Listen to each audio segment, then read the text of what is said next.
అట్లా వాళ్ళకు ఉంటుంది. దానికి అనుకూలంగా పనిచేసేటోళ్ళను వాళ్ళు ఫ్యామిలీ మెంబర్స్ లాగా ట్రీట్ చేస్తారు. నాకు రాహుల్ గాంధీ గారి దగ్గర కాదు, ప్రియాంక గాంధీ గారైనా సోనియా గాంధీ గారి దగ్గర అయినా నాకు చాలా ఇంటిమసీ. అంటే నేను నా లైన్ ఎప్పుడు క్రాస్ కాను, కాకపోతే నాకు ఆ కంఫర్ట్ ఉంది. నేను ఏమనుకున్నా నేను చెప్పగలను. వాళ్ళకి ఏమనిపించినా వాళ్ళు నాకు మీకు కంఫర్ట్ ఇస్తారు. నేను ఫోన్ లేదు నీకు చూపిస్తే ఇప్పుడు ఒక టెక్స్ట్ పెట్టండి, ఇక్కడ లోకల్గా ఏదో కేసు అయిందంటే Revanth why don't you see that case అని. అంటే తెలంగాణలో జరిగే చిన్న సంఘటన కూడా రాహుల్ గాంధీ గారు ముఖ్యమంత్రి గారికి అదేదో చూడు అని అడ్వైజ్ చేసేంత మా కమ్యూనికేషన్ ఉంది.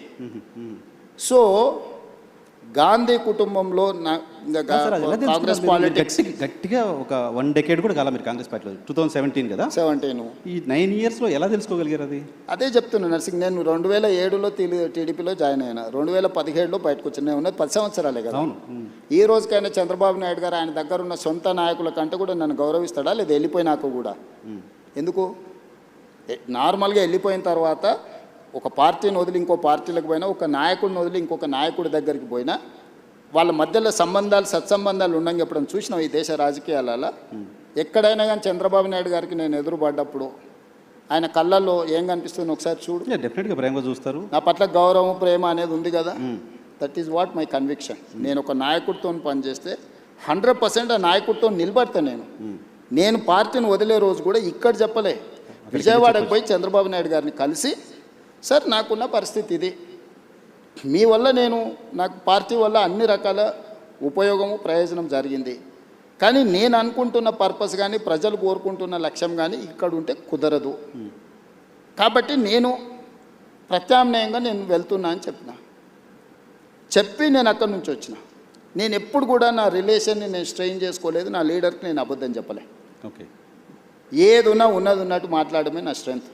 కాదు సార్, రాహుల్ గాంధీ గారికి మీరు గోల్ పెట్టుకున్నారు, నాతో 2006-7 ప్రాంతంలో నేను ముఖ్యమంత్రి అవుతా అని చెప్పారు. నాతో పాటు చాలామంది జర్నలిస్ట్ ఫ్రెండ్స్ చెప్పారు, కొంతమందిని మా వాళ్ళని మంత్రులను కూడా చేస్తామని చెప్పారు. మంత్రులను చేయలేదు కానీ చాలామంది మా జర్నలిస్ట్ ఫ్రెండ్స్కి అవకాశాలు కల్పించారు. Thank you. సో మీరు రాహుల్ గాంధీ గారికి చెప్పొచ్చు కదా, ఆయన కూడా గోల్ పెట్టుకొని నేను ప్రధానమంత్రి కావాలని గోల్ ఉందా అసలు? ఆయనకి ఆ గోల్ పెట్టుకున్నారు, దానికోసం పనిచేస్తున్నారు. రాహుల్ గాంధీ గారికి చాలాసార్లు చెప్తున్నా, కాంగ్రెస్ని అధికారంలోకి తేవాలనే గోల్ ఉంది ఆయన, కానీ ఆయన ప్రధానమంత్రి కావాలనే దాని మీద ఆయన కోరిక లేదు. గోల్ ఉంటేనే కదా దానికోసం. నేను చాలాసార్లు మొన్న మా చింతన్ శిబిర్ ఇక్కడనే రాజ్ ఠాకూర్ జిల్లా ప్రెసిడెంట్ ఉన్నాడు కదా, మొన్న మా చింతన్ శిబిర్ జిల్లా అధ్యక్షుల ట్రైనింగ్ జరిగింది ఆంధ్రప్రదేశ్ తెలంగాణ వికారాబాద్లో. నేను లోపల ఏం మాట్లాడినో ఎవరైనా వినుంటారు, నువ్వు అడుగు అంటే నాకు ఆయనకు జరిగిన డిస్కషన్ థాట్ లోపల ఉన్నప్పుడు కదా దానికోసం చెప్పించి ఒప్పించిన. మొదటిసారి రాహుల్ గాంధీ వచ్చేసారి నేను ప్రధానమంత్రి పదవికి పోటీ పడతాను, నేను బాధ్యత తీసుకుంటా అని చెప్పి మొదటిసారి రాహుల్ గాంధీ గారిని అధికారికంగా ఎస్ అని నేనే అనిపించిన. ఓకే, నేను చెప్పిన క్లియర్గా ప్రజలు ఇప్పుడు జెన్జీ ఇప్పుడున్న జనరేషన్, నేను ఆయనకు చెప్తా ఆయన నీకు చేస్తాడంటే ఎవరు నమ్మడం లేదు, వినడం లేదు. నువ్వేం చేస్తావో, నీ కమిట్మెంట్ ఏంది, నువ్వేం చేయదలుచుకుంటావో నువ్వు డైరెక్ట్గా చెప్పమంటారు. ఇప్పుడున్న పాలిటిక్స్ను నేను స్విగ్గీతో పోలుస్తాను. ఇప్పుడు జనాలు విత్ ఇన్ మినిట్స్ డెలివరీ కావాలని కోరుకుంటున్నారు. పొద్దున ఆర్డర్ ఇస్తే రాత్రికి వచ్చే దాని మీద లేరు జనాలు, కావాలి కొత్త ఆర్డర్ రెడీగా ఉంటారు. సో స్విగ్గీ పాలిటిక్స్లో ఈరోజు నువ్వు ఎట్లా పర్ఫామ్ చేస్తావు అనే దాని మీదనే ఆధారపడి ఉంటుంది.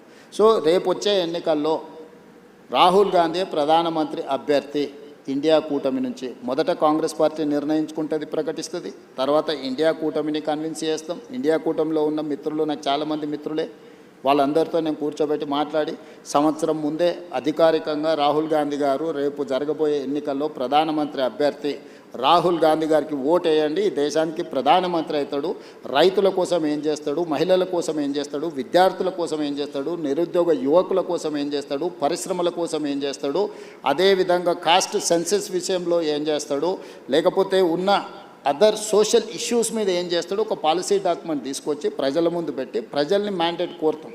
ఓకే సార్, మీరు ఇప్పుడు ఆంధ్రప్రదేశ్లో కాంగ్రెస్ పార్టీ చివరి ముఖ్యమంత్రి, తెలంగాణ వచ్చిన తర్వాత మీరు మొదటి ముఖ్యమంత్రి. కాంగ్రెస్ పార్టీ ముఖ్యమంత్రులకి ఎవరికీ లేని ఒక ప్రివిలేజ్ కనపడుతుంది, మీరు సౌత్ ఇండియాలో కాంగ్రెస్ పార్టీకి సంబంధించిన ఫేస్గా కనపడుతున్నారు. కేరళ ఎలక్షన్లో క్యాంపెయిన్గా చేయడం కావచ్చు, తమిళనాడు వెళ్ళి అక్కడ మీటింగ్స్ అటెండ్ చేయడం కావచ్చు. సో సిద్ధరామయ్య కంటే కూడా సౌత్ ఇండియాలో ఉన్న కాంగ్రెస్ ముఖ్యమంత్రులు మీరు ఎక్కువ పాపులర్గా కనపడుతున్నారు. సో సౌత్ ఫేస్గా రేవంత్ ఎమర్జ్ అవ్వడం వెనక రీజన్ ఏంటి? నేషనల్ పాలిటిక్స్ ఇంకేదన్నా మీరు సీఎం కావాలని గోల్ అయిపోయింది, వేరే గోల్ ఏమైనా పెట్టుకున్నారా? లేదు నర్సింగ్, నేను 10 years 2034 వరకు ఏ గోల్ లేదు. 1994లో 2 సార్లు తెలుగుదేశం పార్టీకి అధికారం ఇచ్చారు. 2004 నుంచి 2 సార్లు కాంగ్రెస్ పార్టీకి అధికారం ఇచ్చారు. 2014 నుంచి 2 సార్లు బీఆర్ఎస్కి అధికారం ఇచ్చారు. 2024 నుంచి 2 సార్లు నాకు అధికారం ఇస్తారు ప్రజలు. నాకు స్పష్టత ఉంది.